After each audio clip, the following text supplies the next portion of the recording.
How's it going, everybody? This is Catfish on Ice with Chad Minton and Max Greenberg. Going to open up this episode with a very straightforward and simple question. Is the honeymoon over for Predators fans with Andrew Brunette and Barry Trotz? I feel like it is. I feel like their fans are done with the whole, oh, we're excited, we're happy, and you're seeing it after every loss that the Preds take right now. They're taking losses on the chin left and right. Things don't look good. Max, how you doing, man? I'm doing good. I'm doing just another night. As far as the answer to that question goes, I mean, it's kind of what I've been saying for the past 2 weeks now. The win streak in November, December was nice, but it's not what this team was, and we just got to accept it. It's no big deal. This team right now is. I mean, of course, the future moves are going to dictate what this team is going to be, but right now, I mean, this is what I mean. It's the way I see it is just sticking to the rebuild plan is what we had. I mean, you got to give it time. That's no one. Anyone who thought that this team was going to be a cup contender or close to it this year was kidding themselves. So Preds go into the All-Star break officially out of the playoff spot. They take a really brutal loss to the LA Kings, which was essentially a battle between two wildcard teams that are both going in the wrong direction. Two very desperate teams. Two teams that have not played well in the month of January. And you look at the numbers here, and we'll get more into them as the episode rolls on here. But the biggest thing that sticks out from this game, 44 scoring chances for the Predators. The Kings only had 22. And yet you lose this game 4-2. You only get 2 goals to show for it on 44 scoring chances. Give a lot of credit to David Riddick. He haunts his former team. I was gonna say, like what did we do to him? What did we do to that guy? I mean, that I was at the game last night. I was there in person the whole game. I'm just sitting there thinking, how badly did we screw him over? I mean, it looked like a complete he literally played as well as he did last night as well as he did the whole time in Nashville. It was just crazy. Yeah. And of course, offensive issues continue. Yes, Philip Forsberg did score a goal, but that top line has still been effectively neutralized over the last, I would say the last 9 games. So the Predators have actually scored 3 goals or less in each of their last 9 games, which is pretty telling in itself. They've gone 3-5-1 over that 9-game stretch where if you can't score more than 3 goals consistently in a game, you're going to lose a lot of games. Today's NHL? No. It doesn't. Yeah, it doesn't matter how good or bad UC Saros is. You got to be able to put 3 goals or more up on a consistent basis. And a lot of nights, you got to put up 4 goals. Preds can't get there right now. The top line's been neutralized. In fact, even though Forsberg did score last night, that actually came when on a different line. That was when Novak was on a line with Forsberg. That was not on the same line with Nyquist. It was right at the end of the power play. So, yeah. So we are going to discuss later in this episode during a segment, what changes do the Predators need to make when they come out of the All-Star break? Let's go to the drawing board here. Let's start talking about what should Andrew Brunette be thinking right now as a head coach. Not what Barry Trotz is thinking. Trotz is thinking about the trade deadline right now. But what does Andrew Brunette need to change with this team right now, X's and O's wise, to get this team ready to start winning again? They might not be a playoff team, but they've definitely got to put a better product on the ice than what they're showing as of late. Otherwise, they're really going to fall back in the standings. It's going to get ugly. So we are going to talk about that. We're also going to give you an NHL All-Star Game preview. The the All-Star Game rosters are out. Philip Forsberg is on Team Austin Matthews. Yeah. Yep. I was just looking at it before this episode. I didn't realize how different it is this year. It's not the East-West or anything. It's completely different. Oh, I've got my qualms about this whole thing, and most of it has to do with the All-Star competition, or the skills competition, I should say, and how not every player is being represented, and you left a lot of really skilled players off, including Philip Forsberg, who's not participating in the skills competition. Really? No. I must admit, I really don't know how much the All-Star Game is going to work. Like, I'm not going to watch it. I'm going to be out of town this weekend, and I haven't watched the All-Star Game in years. I'm not even going to lie about that. Well, I will go over the skills competition rosters when we get into this segment, but it's a lot of the same players. It's like you're seeing the same players. It's pretty much all Vancouver and Toronto players throughout each I noticed on Team Matthews, it's like all Maple Leafs players. Which, I mean, hey, that means Philip Forsberg is going to be getting a lot of cheers from the hometown crowd in Toronto if he's playing on a team with Maple Leafs. So he's on there with Mitch Marner, Austin Matthews, William Nylander. So, should be a lot of fun. Maple Leafs flavor there. Also, going to bring in some Titans talk here. Me and Max are both going to answer the question, who has had more overall success in their history, the Preds or the Titans? Not the Oilers. We're going to cut it off only when they became the Titans. It's a really hard answer for me to come up with here. It is for me as well. Because they're very eerily similar. They both had really great regular season history. They've won a lot of games. They've made the playoffs a bunch, but each team has only made the championship in their league once, and they lost. So we're going to try to answer that. All right. So also, I think that covers about everything. I'm sure some other random stuff will come up in the meantime when we're getting into it. But let's talk about that game against the Kings a little bit more. Game opens up really close. Kings get a couple goals. Forsberg gets a big goal to make it. What was that? What was it? 2-1. Forsberg. Yeah, he made it 2-1. Game was still kind of close, but it was one of those things where the Predators just couldn't overcome. They couldn't get over that next step and get that game tied up. Saros, what'd you think from UC Saros in this game? Let's start with that. I thought Juice was fine. I mean, none of the goals he gave up were really his fault at all. He kind of gave up a couple goals like toward the corner, and I guess maybe you would want him to stop, but like if you're gonna, I don't think the Preds didn't lose this game because UC Saros failed them. Preds lost this game because they couldn't score. Yeah, and I mean, that's simple as that. The Kings add an empty net goal late there to make it a 4-2 final score. So, Philip Tomasino gets a goal, gets his 7th goal of the year. That's been a big topic of conversation lately, and not in a good way. No, he is just. Why does this coaching staff? Maybe that's something we can cover later in this episode coming out of the All-Star break.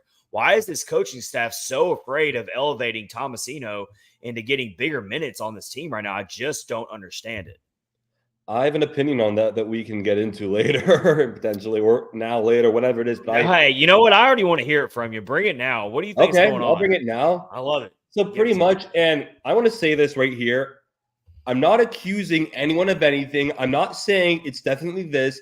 It could just be as simple as the coaches not using him right. But think about with Tomasino last year. He didn't play in Nashville for the first several months of the year, over a half a year. He only played in Nashville like the last third of the year, I want to say. And then this year, he's having the trouble.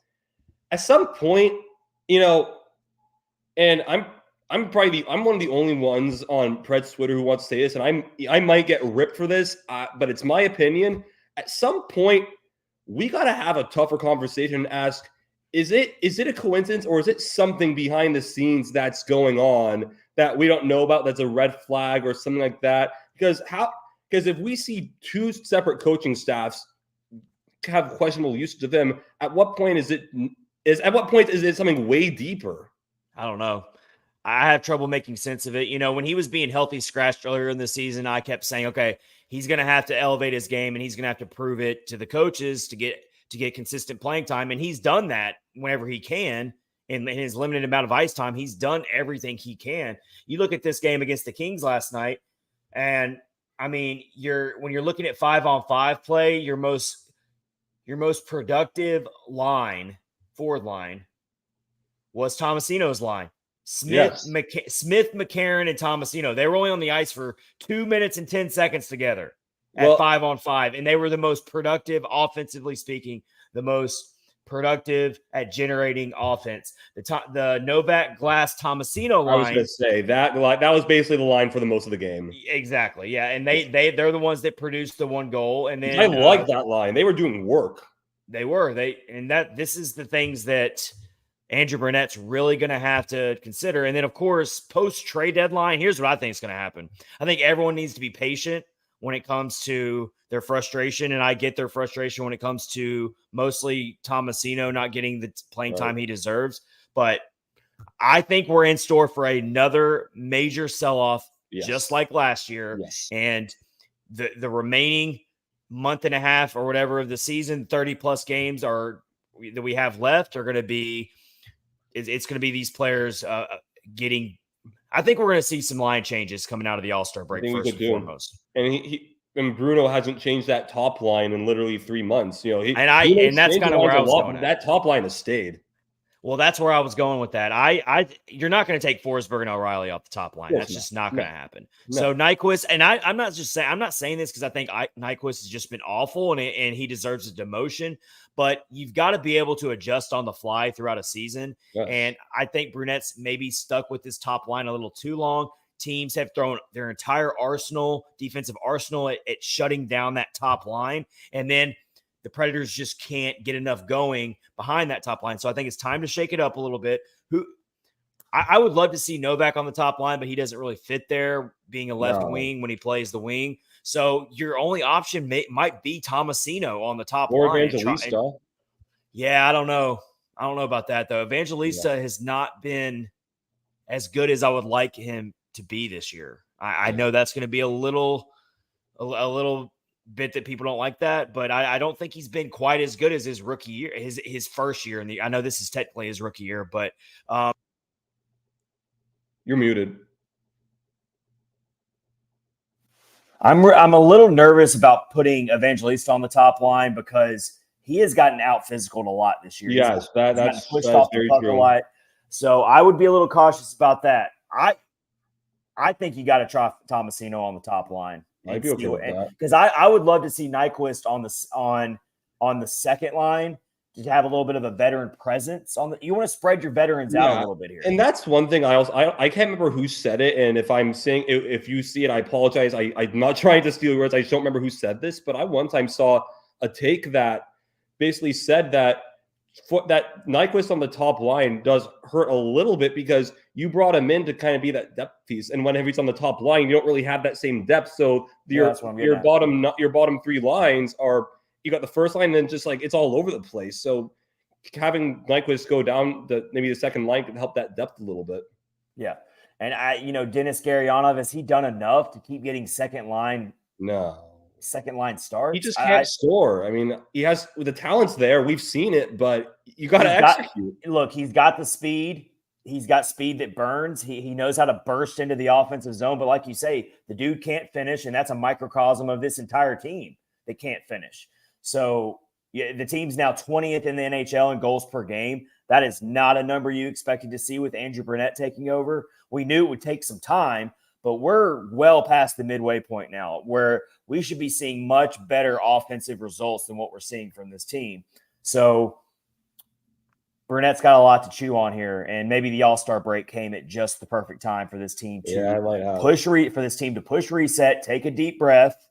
Of course, this team still wants to make the playoffs. Of course, this team isn't thinking about being sellers. These guys are competitors. They want to win. They want to win it all. So coming out of the All-Star break, maybe this is the perfect time for this team to really, they've been getting pushed around a lot lately, and they've been dealing with a lot of negative stuff lately, and it's just not working out for them. You come out of a game here where you put up 44 scoring chances and you only come away with 2 goals.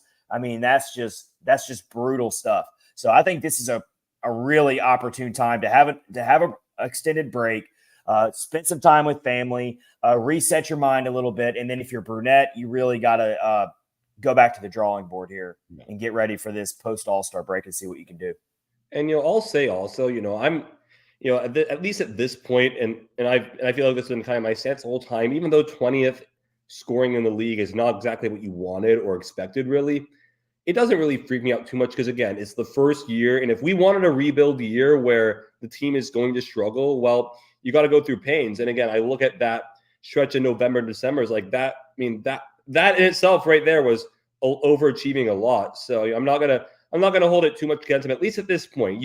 Next year, if it's still going on, maybe I'll start to become a little bit more concerned because then that's really a sign that your guys are not developing. Yeah, definitely. Definitely got to think that way for sure. You got to start thinking about behind closed doors, who do you think is definitely going to be on this team next season. Those are the players you got to start giving more chances to. And some players who you are pretty set on trading. Those are the types of players that you got to think about. Maybe healthy scratching, or maybe knocking down their minutes. I don't know. But then you got to start thinking about who you're going to call up from Milwaukee, because that's probably a huge thing they might do after the All-Star break. I mean, I was kind of surprised we didn't see it already. Like, I'm really surprised the Preds have not made, ever since they sent down Juuso Parssinen to Milwaukee, I'm really surprised they haven't made any corresponding call-ups. And I know they don't want to disrupt the chemistry that Milwaukee's got going on right now. That team is won 11 games in a row. They haven't lost since the calendar flipped to 2024. So I mean, it's always kind of a delicate balance. Like, you don't want to wreck that team, what that team's got going on right now. But you also got to think about, okay, they are the farm team, and then they do need reinforcements in the NHL right now. Right. So it's a tough call, man. It's a tough call. But we've been talking for a while now that we want to see Spencer Stastny called back up. Yeah. And what about this? In this Kings game, Tyson Barrie comes back to the lineup. And you're trying to showcase him to get him some trade value. And I just don't think there's any trade value right now. He scored a goal last night, but it was waved off due to interference. Yeah. And that was called on Cody Glass, who it was goaltender interference. Those are one of the ones, like, usually those goalie interference calls are so controversial. That was pretty clear cut. I thought so too. Glass has been playing a good bit better these past few games. He hasn't scored, but seems to have his legs back under him, which is pretty good, which is good to see. Yeah. So, I mean, I think you got to keep putting Tyson Barrie in the lineup, and you got to hope that he strings together a couple really, really strong games, and there's a team out there that takes a shot at him. Yeah. And then, I think you've got to definitely think about trading Kiefer Sherwood, who's not even getting in the game right now. He's not even getting started all the time. Who knows if he has any value? I mean, he doesn't have much, but you get something out of him. And, there's still all these talks on UC Saros as well. So I'm telling you, let's say this team keeps losing after the All-Star break, that phone's going to keep ringing off the hook for Barry Trotz. And you're seeing a lot of big-time NHL insiders who are throwing it out there that it seems more realistic now than it ever has that Trotz could pull the trigger and trade UC Saros. Well, I also will say, kind of unrelated, the big trade started last night. We had a big trade, Vancouver and Calgary. Oh, yeah. So it's already kind of starting to pick up. And around the All-Star break is, when a lot of teams kind of make up their mind if they're going to buy or sell. And, Trotz, I saw something from Trotz basically said, like, if we're actually on a legit heater and we actually have momentum and stuff and looks like a real chance, then I'll keep the squad together. But he's like, if it's just like in a wild card spot and we're kind of just hanging around, he's not going to waste his time. And I don't see it really getting better, because we're tied for the most games played of any team in the West. And I don't think we're within 11 points of another team in the Central that's above us. Yeah, that was a great trade for Calgary. For Calgary. They got a lot of assets for that guy. I do think it's a good trade for Vancouver in the short term. They're showing that they're all in. Elias Lindholm is a very good steady second line center, third line center, probably on their second line. Vancouver's in it to win it. They are very much in it to win it right now. Yeah. Oh yeah. But yeah, I mean, I really think let's get we got our buddy Matt in here. What's up, Matt? Let's share his comment here. Matt Hardesty on X says, Glass, Novak, Tomasino is a great line. I couldn't break them up. I'd rather see them bring up Joakim Kimmel. Oh. That's one too. Who knows if he's ready yet, though. He hasn't been AHL for long. I've heard a lot of people who have watched the ads, and they say that they don't think he's ready yet. So I wouldn't get. So I see what Matt's saying. I don't know if I get your hopes up that far yet for Kimmel. I mean, let's say the Predators really fall out of the playoff race, and you're going through March after the trade deadline. You trade some assets away. I'm all for getting Kimmel in the lineup then. I wouldn't hate it, of course. I'm saying I've seen that. I've heard that some people have said, and people that I trust too, have saying they don't think he's ready. So that's not my words. I'm saying from other people that have said that. Yeah. All right, good stuff. Thanks, Matt, for sharing. Good to see you and hear from you. All right, so let's start talking about some other stuff here.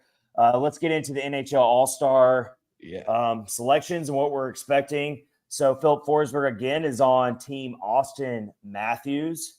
So a lot of Maple Leafs flavor on that team. 4 players to be exact. Yeah.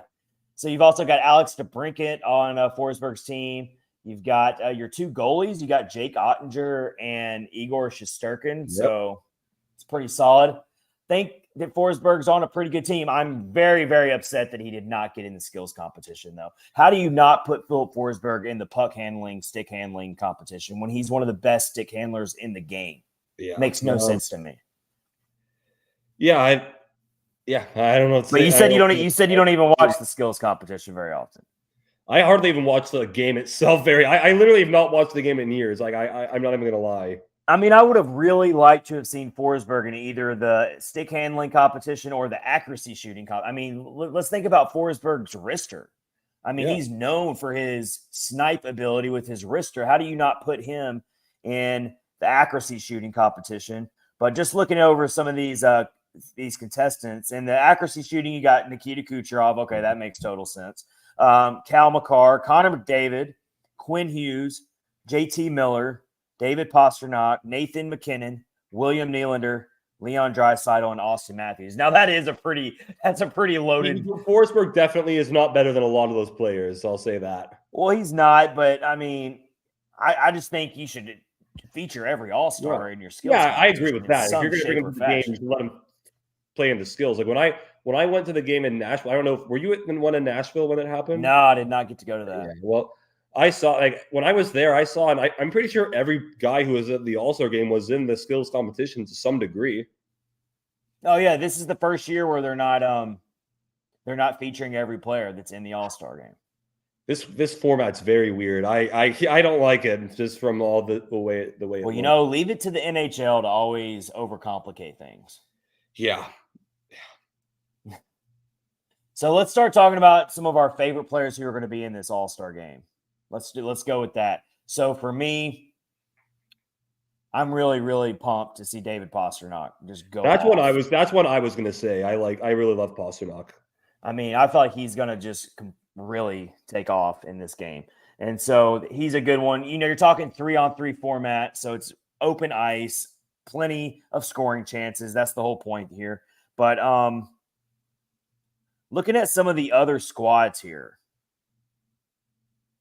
Let's see, David Pasternak's team. He is on, where is Pastrnak at? He is on Team McDavid. How is that fair? So Team Connor McDavid. So they did a player draft tonight, which was pretty cool. So you can go, if you have like ESPN Plus, you can go back and watch it. But they did an all-star team draft, similar to what I think the NBA did the same thing. So that was kind of fun to watch. So Connor McDavid, no shocker here. He takes his buddy Leon Draisaitl. Then you've got Robert Thomas is another one that should be in the skills competition. That dude is so fun to watch for the St. Louis Blues. Yeah, he's gotten better and better.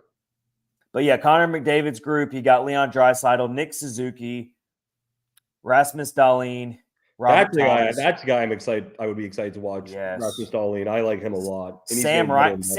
Sam Reinhart from the Florida Panthers, who is just having crazy breakout year. Where did that come from? He's one of the top goal scorers in the league right now. He is on fire. He has 37 goals, and we're not even we just started February. Sergei Bobrovsky, always good to see him.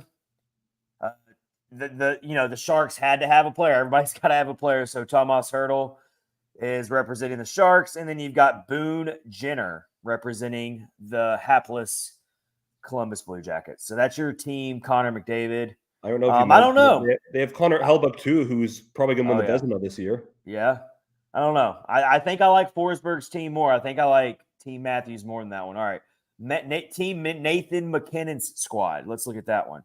Of course, he takes his teammate Cal McCarr. Sidney Crosby is on this team. Travis Konechny from the Flyers. You got Sebastian Aho, Tom Wilson.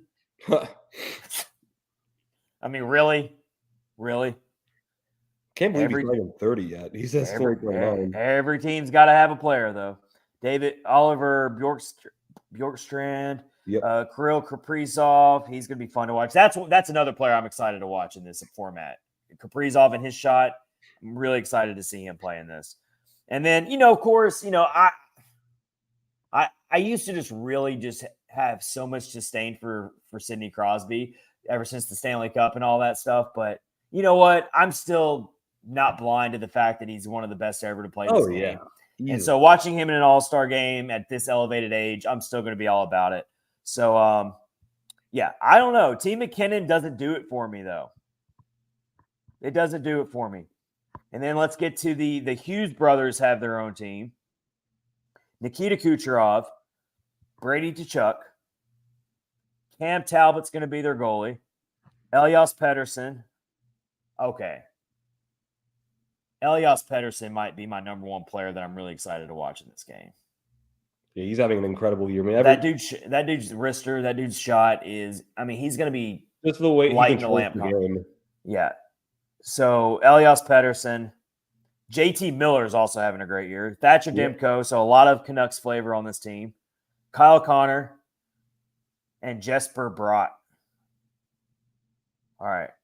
Also on Team Hughes, you've got Brock Besser and Frank Vetrano. I really think Philip Forsberg's team with Austin Matthews might be the best team. I personally, as far as the team, of course, Forsberg on that team, of course, he's my favorite player in the All-Star game. But as a whole, I really like Team McDavid. You like Team McDavid? I like Team McDavid a lot. They have some players I really like watching. So yeah, they're going away from the. So in the past, they've always done the division format. So all the divisions go up against each other in like a tournament style. But now they're going the more fan-friendly way of players drafting their teams. So we'll see how that goes with that. So good stuff there. All-Star weekend. The All-Star game will be on Saturday. The skills competition will be on Friday night. So you can check that out if you have ESPN or the ESPN Plus app. All right. More to get into here. Before we do that, let's tell you about our sponsor, DraftKings, with our Super Bowl offer. Looking for a super offer for Super Bowl 58? DraftKings Sportsbook has you covered. New customers can bet on the big game and turn $5 into $200 instantly in bonus bets. So I've got you got all the fun Super Bowl props out there for this year. So right now you got the San Francisco 49ers against the Kansas City Chiefs. First of all, Max, what did you think about that Ravens-Chiefs game? That was... The Ravens blew it. Gosh. They blew it. Like that was comedy of errors, lack of discipline. I mean, it was a mess for them. If I'm a Ravens fan, I'm just sick to my stomach right now with the way they gave away that game. It was mistake after mistake after mistake for them. All right, the line right now, according to DraftKings, has the 49ers as 2-point favorites, actually. So there's that. You can do player specials on the DraftKings Sportsbook app, including how many sacks will Nick Bosa have 2+ sacks? Will Christian McCaffrey have 130 rushing yards and receiving yards? Travis Kelce, 11 or more receptions? All kinds of stuff. You've also got touchdown scores, alternate spreads, alternate totals, first half. All of your Super Bowl prop bets are on the DraftKings Sportsbook app, and you can use our code THPN to get this offer of $5 to get $200 instantly in bonus bets. So download the DraftKings Sportsbook app now and use code THPN. New customers can bet $5 to get $200 instantly in bonus bets only on DraftKings Sportsbook, an official sports betting partner of Super Bowl 58 with code THPN. The crown is yours. Gambling problem? Call 1-800-GAMBLER or visit www.1800gambler.net. In New York, call 467-8-HOPENY or text HOPENY. That's 467-369. In Connecticut, help is available for problem gambling. Call 888-789-7777 or visit ccpg.org. Please play responsibly on behalf of Boot Hill Casino and Resort in Kansas. 21 plus, age varies by jurisdiction. Void in Ontario. Bonus bets expire 168 hours after issuance. See dkng.com/football for eligibility and deposit restrictions, terms, and responsible gaming resources. All right, let's go back to what we were talking about earlier. What do we want to see change? What does Andrew Burnett need to be working on coming out of? Are you okay over there? No, I dropped my phone. I'm good. I was like, what happened? No, that was just my phone. No, everyone, you can take a deep breath. That was just my phone. We talked about the top line. I think that the biggest thing that Andrew Burnett needs to fix with this team coming out of the All-Star break is he's going to have to shake the forward lines up. Definitely going to have to do that. I agree. Yep. Yeah, I think, sorry, you were saying? Well, I was also going to say a big thing too has been the power play is just completely gone backwards. Yeah. Went 0 for 4 against the Kings. Yep. This is supposed to be a strength of this team under Andrew Burnett, and it was looking good there for a while. But wow, I mean, and here's another crazy thing, and I know people aren't going to like this, but I'm just speaking facts here. The Predators enter this year's All-Star break with the same amount of points as they did entering the All-Star break last year with John Hines. Just saying. I mean, different situations, but yeah, I mean, it's certainly not ideal for where we want this team to be. And, it's one of those things where, this team kind of has to just pick a direction. You can't just stay in this mediocre limbo the whole time. But that's why I think this team just needs to say, you know what? Commit to the rebuild that we started and just continue to sell. Let's not make the same mistake we made 2 years ago. We looked like we were going to rebuild. We kept it together. It set us back a few years. This year, stay the course. Just do what you said you were going to do and keep this thing going. And this year is not going to be it. Next year probably won't be either. But you want to hope for steady improvement in the coming years. But for this year, just commit to the sell. And this team it's pretty proven at this point. This team is not going to maybe a threat in the playoffs. So why would you try and keep it going? 5 weeks away from the trade deadline, 13 games left for the Predators during that span. I actually think that Trotz is going to pull off some trades before trade deadline day. I could see it. I really do. I think we could after the All-Star break, I could see things happening pretty fast. I could see Sherwood getting traded. I could see either Dante Fabro or Alexander Carrier could be traded. I actually, arguably, besides Saros, I think Carrier might be your most valuable. That's what I was thinking as well. I think that's one. And here's kind of the dilemma with trading Carrier. If you're trading Carrier, like already the Preds are kind of have a lopsided ratio when it comes to left-handed defensemen versus right-handed defensemen in Nashville and Milwaukee. If you trade Carrier, that right side's taking a hit again. So that's my only reservation with trading Carrier. But I'm with you. I think he could absolutely get a return, and he's one of those. It doesn't really worry me enough to trade him because it's been proven that it's not the worst thing in the world because Yossi's played on the right side a bunch. I know Lozon can play on the right side a little bit, but it's not like that's nothing to think about. You got to think if we're getting rid of Carrier, we're further depleting the right side of that defense, which it's not the most critical thing in the world, but it does matter.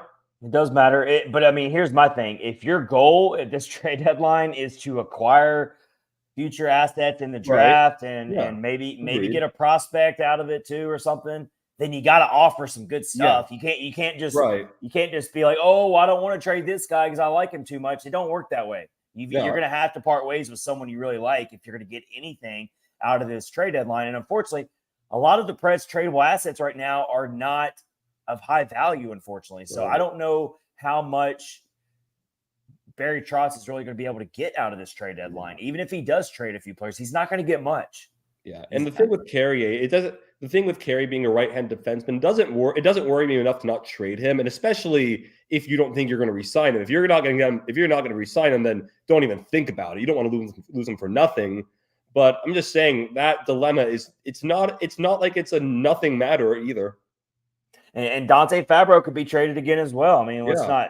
not forget about that. I mean, I would rather see Dante Fabro be traded, kind of for the reasons you're mentioning. Honestly, like I don't want to see the right side of the defense take Fabro's another hit. right-handed as well.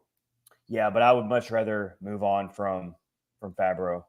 Yeah, I mean, I guess the thing is, if it's going to be a question of whether if it's one of those things where you're going to question if Fabro's going to be playing a ton. I mean, you'd rather just trade him for where he's going to play versus having this question. Although he has been in the lineup for most of January, so that's been way less of an issue lately. And I think Fabro could get decent, could get something for you. But I do like that Yossi Fabro pairing. But again, you can't, like you said, you can't just, if you want to get assets, you can't use a ton of reasons to not trade these guys. You just have to get your assets and get draft capital. So no reason to get too picky on that. You know, right. So I wrote an article. I want to get your thoughts on this. I wrote an article recently for Predlines.com saying that really my only untouchable free agent that I don't want to see traded is Tommy Novak.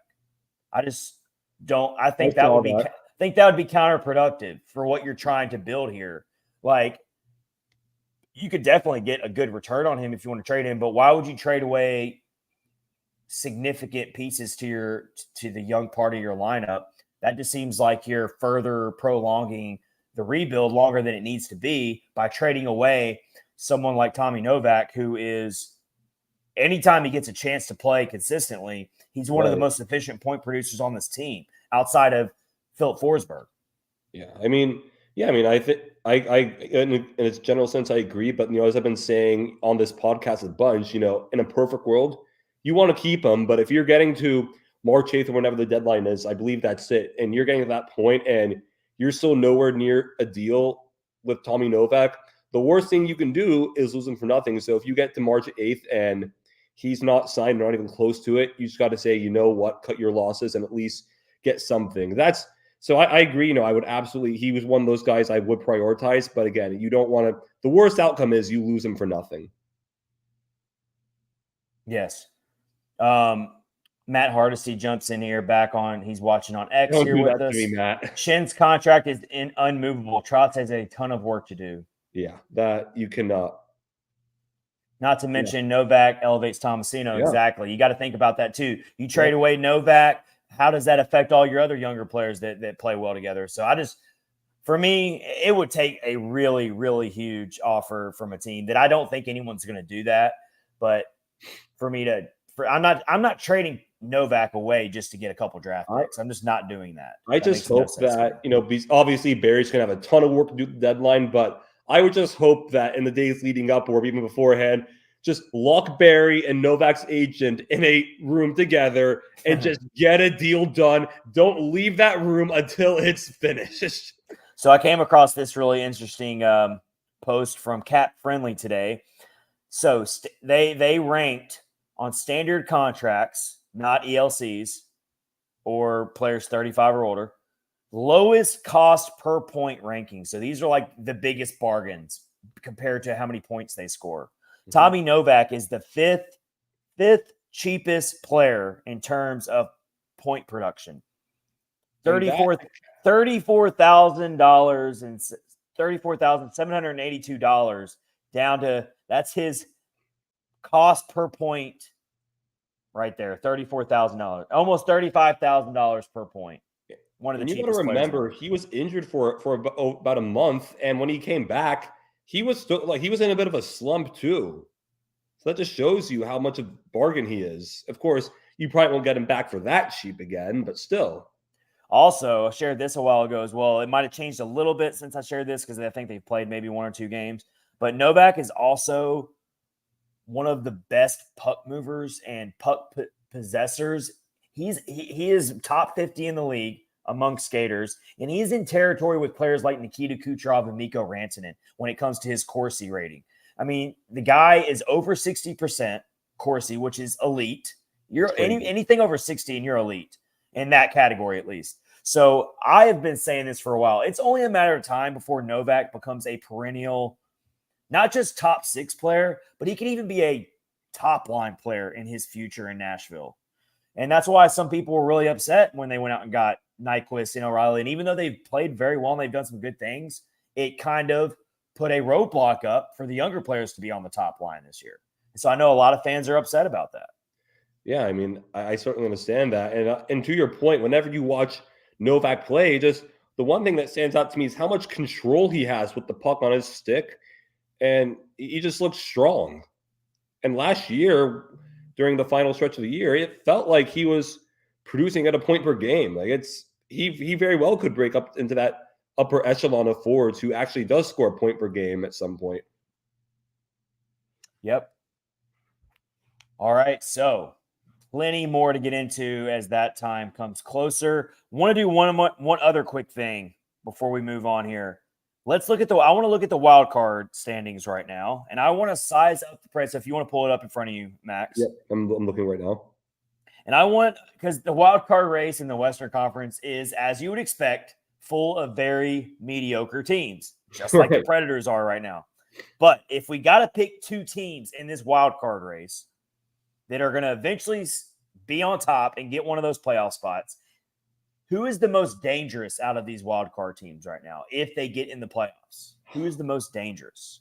And I assume Edmonton's in third in the Pacific, so we're not saying that they could. They're in a heater, so yeah. I mean, obviously, if Edmonton fell back into the wild card race, then yeah, they would be the de facto easy choice as far as the most dangerous wild card team. I think it's pretty safe to say that they are going to they're going to finish in the top three of the division for sure. You know, there's a team that's just completely surprised me. I was so down on them. I thought they were going to be close to being a last place team down there with Chicago this year. I got to give a lot of respect to the St. Louis Blues, and I hate to say that.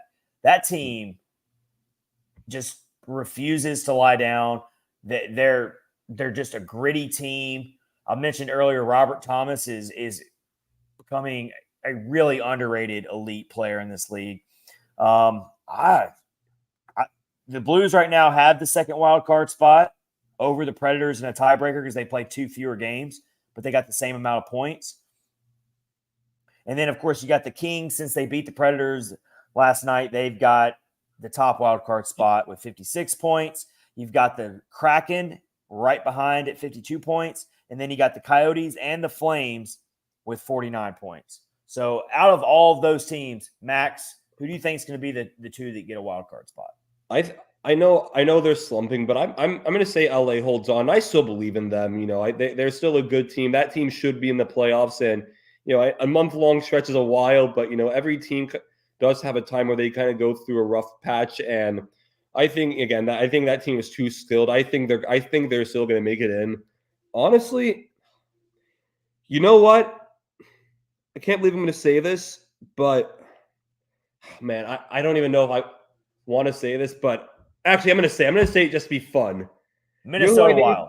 I'm going to say who's going to be in there. I think the Arizona Coyotes are going to sneak in there. So that was my preseason pick, but I'm starting to get a little nervous about that. They're kind of coming back down to reality a little bit. They're a fun, fast team, though. Yeah. And if they were to get in the playoffs, they would present some problems. They would be a tough first out. They would be. And the Sean Durzi acquisition's been great for them. I've actually, you know what? I've got my eyes on Seattle.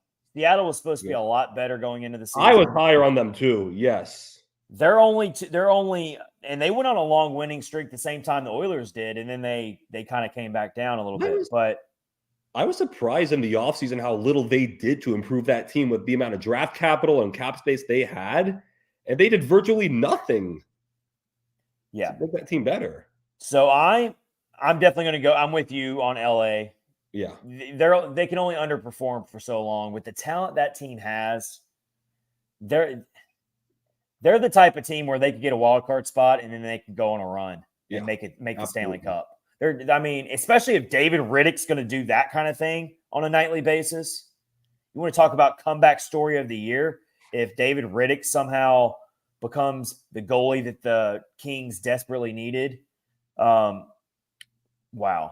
And he's a good guy. You'd have to just feel good for him for that one. Yeah. As much as I've not given enough respect to the Blues, I still don't think they're going to be one of the two wild card teams when it's all said and done. I don't think the Predators are either. Nope.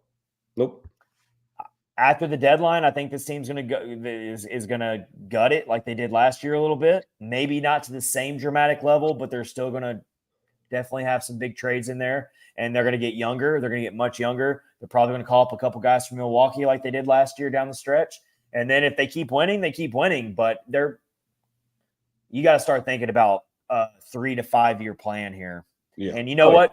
With the salary cap going up significantly this year, finally, since the COVID years, it's hardly moved at all. Right. And the Predators need to keep acquiring cap space and draft picks. Yes. And guess what? Maybe if they want to get a little back into free agency in the upcoming offseason, free agency is going to be crazy this year. Offseason free agency. Have you looked at it? There are some huge free agent names in this upcoming offseason. I haven't been looking into it a ton yet, I must admit. Well, we're way ahead. So yeah, I think that obviously you don't want to just give up on the season, and you don't expect the players to give up. But if you're Barry Trotz, your eyes got to be on, okay, we've got a lot of cap space right now. And if we make some big trades and free up some more money, let's take that cap space into the offseason. Salary cap's about to go up. We're going to have a lot of money to spend in free agency this offseason if they play their cards right here. So that's kind of what I'm thinking here. Yeah, I mean, I always say, this year I was pretty surprised that we were as active as we were this year. So, but I did look a little bit at the free agents, and I will say that some of the restricted free agents, I know you have to trade for those guys. So some of those restricted free agents, and like Matt Hardesty just said, get Elias Pettersson. I mean, it's a long shot, obviously, but that would be a great one. So our buddy Matt just wants the Predators to do what he's doing with his fantasy hockey team right now in the Catfish and Ice Hockey League. Get his motto, Matt likes trades. Dude, he is sending like 3 trades every day on the league. Yeah, he is unloaded everyone. And you know what? I tried to get Jeremy Swayman off his team because I need a good goalie so bad. That's like the last thing I need. And Matt's like, sorry, bro, that's my untouchable. You can't have him. I'm like, really? I'm surprised Matt even has an untouchable. Like, I don't think no one's untouchable for Matt. Yeah, well, he put his money where his mouth is. He walks the walk. He wants the Predators to do the same thing. He is doing that because his team was like killing it. He was like second in the league, and then he just said, you know what? We suck. I'm trading everything. Everyone's on notice. Hey, so I respect that. No one's safe. No one's safe. You're either performing the best or you're out. All right, so your picks are LA and Arizona. Yep. I'm going LA and Seattle. I think Seattle's going to get in. And like I said, LA could make a run for the Stanley Cup easily. It wouldn't surprise me at all. It's crazy to see how bad they've struggled as of late. 10 overtime losses. I mean, just think about that. Not all in January, of course, right? No, I'm just saying, they were cruising there for a while. They were way ahead, and then they just January's been particularly unkind to them. I think they've got like 2 wins in January, only like 2 wins at all in total. Right. All right, let's wrap up episode 220 tonight with some Titans talk. How are we going to answer this question? Who has had more success in their time in Nashville, the Predators or the Titans? We're not counting the Houston Oilers time. That wouldn't be fair. No. Got some numbers I can put on the bottom of the screen that I looked up here. So the Predators have won 965 games in their history. 741 losses, 180 overtime losses, 60 ties, 54-71 playoff record, which isn't great. 1 conference title. Titans also have 1 conference championship since they've been here, and they've been to the playoffs 10 times. The Predators have been to the playoffs 15 times. So, Max, who has had more overall success? I was going, ever since I knew we were going to cover this, I was going back and forth in my head. If you look, obviously, I've been following mostly through the 2010s and on, and I've seen, the Preds, I would say, I've been in the playoffs more, but a lot of those playoff appearances were, second round or best, a lot of first round exits. In my mind, I give the slight edge to the Titans because they both have championship appearances, but the Titans have that one run that took them to the conference championship. The Preds only have 1 trip past the second round. I think I gave a slight edge to the Titans. So I went back and forth as well, but I actually chose the Predators. Okay. Because they've been to the playoffs 5 more times, and they were an expansion team, so they had a much higher hill to climb than the Titans did, and not like an expansion team like in this day and age, like back in 1999. And the fact that I think the Predators where's Johnny, our Predators historian, when we need him? I wish he would watch live, man. He does sometimes, so I can pull it up real quick. I think the Predators made the playoffs in their. I can pull it up right now. I think they made the playoffs in their 6th season. Yeah, their 6th season. Made the Super so Bowl I mean, in the second year, but it's not the same, of course. It's not the same, but it is a really tough question. But I can't ignore the fact that the Preds have been to the playoffs 5 more times. True. I think they've been the more consistent regular season team than the Titans. I mean, are we just going to forget about what year was it when Ken Wisenhunt was the head coach and this team won like 2 games? It was awful. It was a year and a half, I believe, and he won 3 games total. 3 games in a year and a half. That's a huge stain on the Titans' legacy just that season alone. So I give the slight edge to the Predators just because they had the tougher hill to climb. They've been the more consistent regular season team. The Predators haven't had a really ugly regular season in quite some time. They're always either right on the playoff bubble or they figure out a way to make the playoffs. I think 9 straight playoff appearances ended last year. So they're both extremely frustrating for the fan base because they always choke it away in the playoffs and there's very little playoff success to write home about. But I'm going Preds. Yeah. Slightly. But I will say, though, and I don't want to go too much on a tangent here, talk about current Titans, but the Titans in the past week are assembling a coaching staff that looks pretty freaking good. It's like right after the Preds game ended last night, the Titans officially hired probably the top defensive coordinator name on the market. It was Denard Wilson from the Baltimore Ravens, who he was with the Eagles last year as their secondary coach. It was with the Ravens this year's secondary coach. Both times, #1 passing defenses in the NFL. And tonight, it was just confirmed that Brian Callahan is bringing his dad, Bill Callahan, to be the Titans offensive line coach, a lateral move from Cleveland where they had one of the best O-lines in the league, and they had guys injured. And I know a few weeks ago we were on here. We were not happy with how Amy Adams-Strunk handled things, with the way she didn't go to the media and all that. The Vrabel firing looked questionable. But I wrote an article for Titansize.com, and I said, look, despite Amy's questionable tendencies we've seen these past few days, the results she's gotten from the moves she's made to hire and fire people have generally all ended better.